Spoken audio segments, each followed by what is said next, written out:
afternoon, and thank you for joining us on Across the Fence. I'm Jolie Whitney.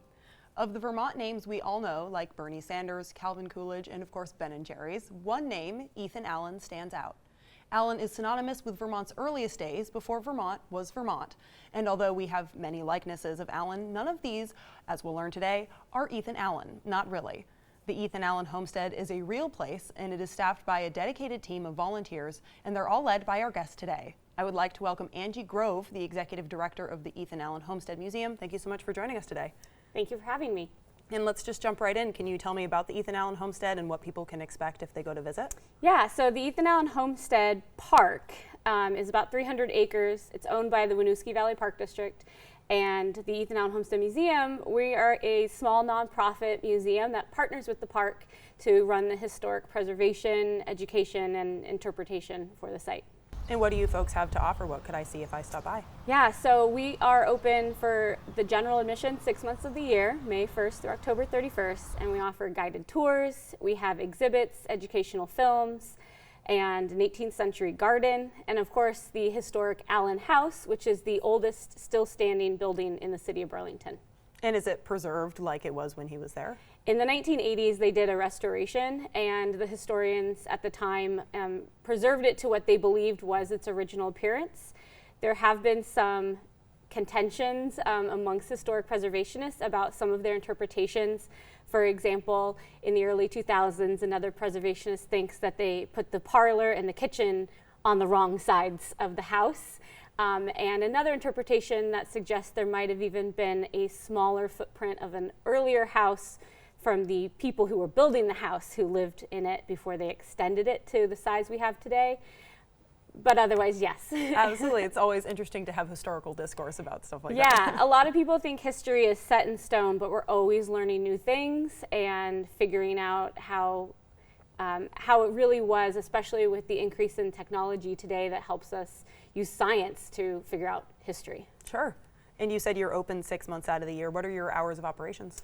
So May 1st, we open the doors at 10 a.m. We close every day at 4 p.m., and that happens until Halloween, and before we close the doors for the winter season. But even during the winter, we're not completely closed. We still do private groups. We do field trips. We have special events. Our monthly lecture series goes year-round, for example. So people can still email us to book a private tour or a field trip or other event. And how many people do you usually see a year?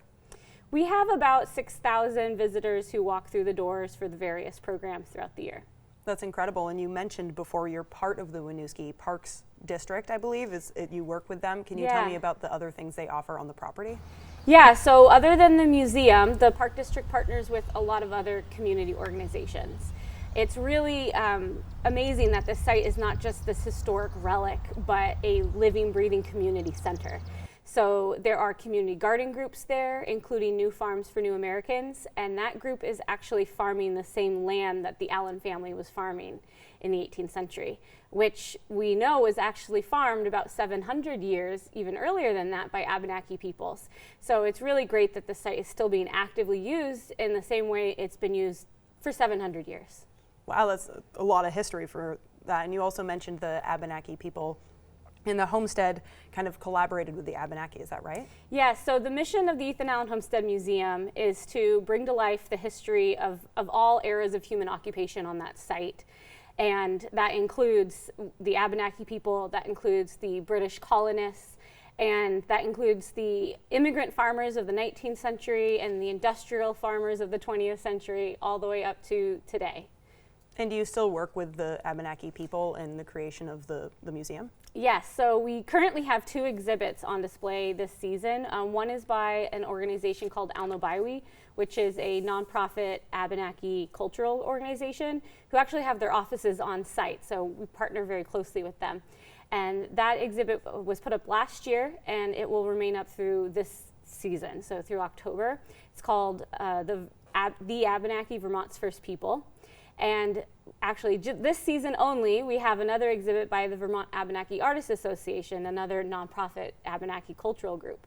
And that's called Nebizon Water is Life, and that's just going to be up for this season.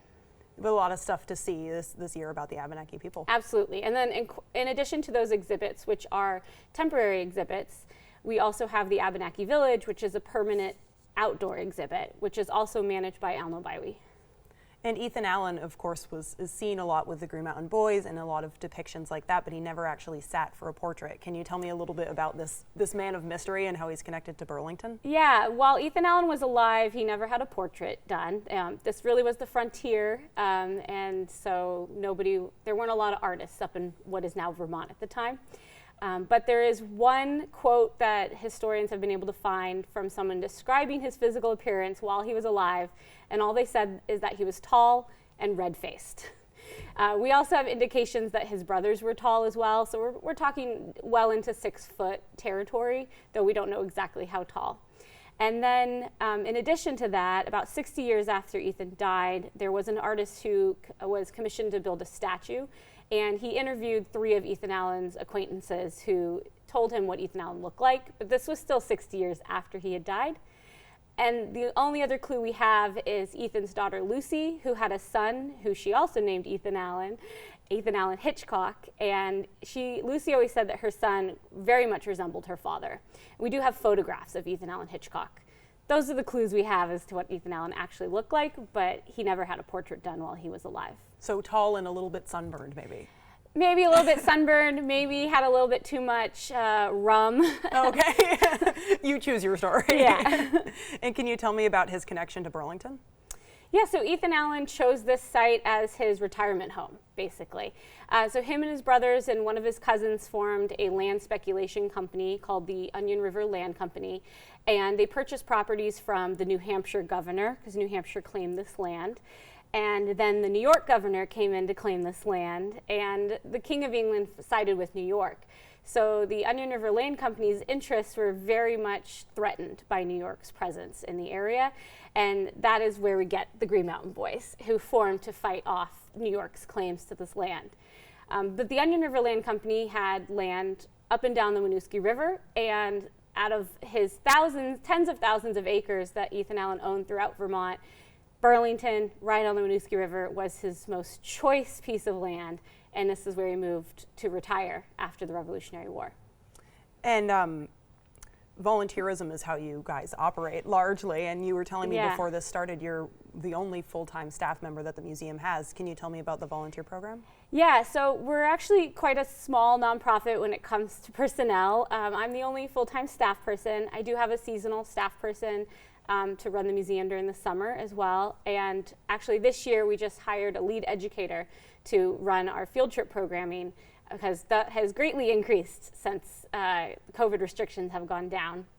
But otherwise, it's a team of volunteers who do everything else. They give the tours, they manage our artifact collection, they work on our archaeological research projects that we're doing, and they staff the front desk, they purchase the gift shop inventory. We really rely on our volunteers to run everything.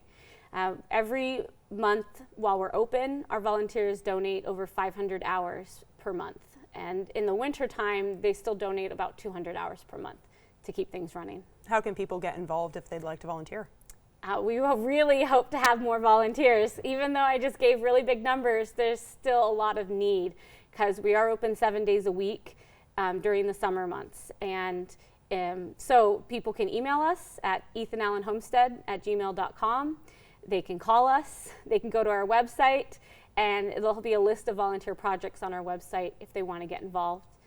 In addition to volunteering, we also take monetary donations as well as artifact donations if you have something of Vermont heritage, particularly 18th century, that might be a good fit for our story and our interpretation.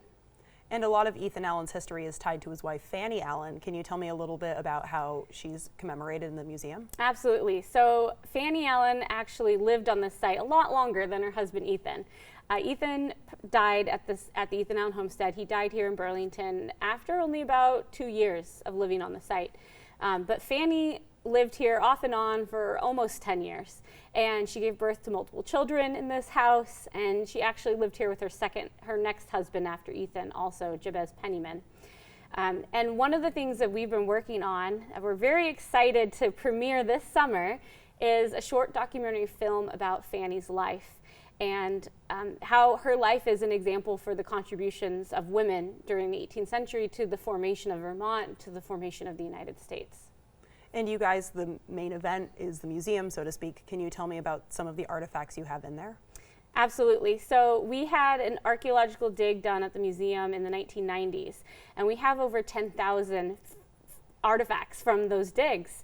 And so we have an exhibit up about that, but we also have a project that we're working on behind the scenes right now, because the majority of those artifacts are just in storage up in the attic and haven't really been cared for properly over the last couple of decades. So we're realizing that this needs intervention now, particularly because the attic is starting to leak.